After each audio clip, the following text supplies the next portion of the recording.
Fakti që në Tiranë ndërtohet pa kriter. Fakti që në Tiranë planet urbanistike ndryshojnë sipas oreksit oligarkëve dhe të pushtetarëve të korruptuar, sjell pasoja nga më të tmerrshme, nga trafiku, tek mungesa e kanalizimeve për ujin e pishëm, tek humbja e hapësirës publike, parqeve, këndeve të lojrave, ku do luajnë fëmijët, te ndotja, te gjithçka tjetër. Pra kaosi urbanistik sjell probleme të shumanshme. Nëse shkojmë një nivel më tutje, Tirana sot është gjithnjë e më pak e jetueshme, kuptimin e përballueshmërisë.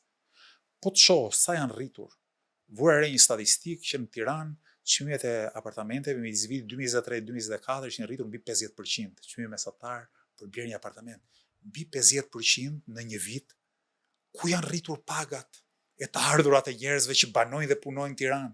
Po kjo është e tmerrshme. Dhe kur rritet çmimi i shitjes ose i blerjes apartamentit, automatikisht rritet dhe qiraja. Se bëhet më e shtrenjtë dhe qiraja, ma kemi rritje 20-30% të qirave të shtëpisë.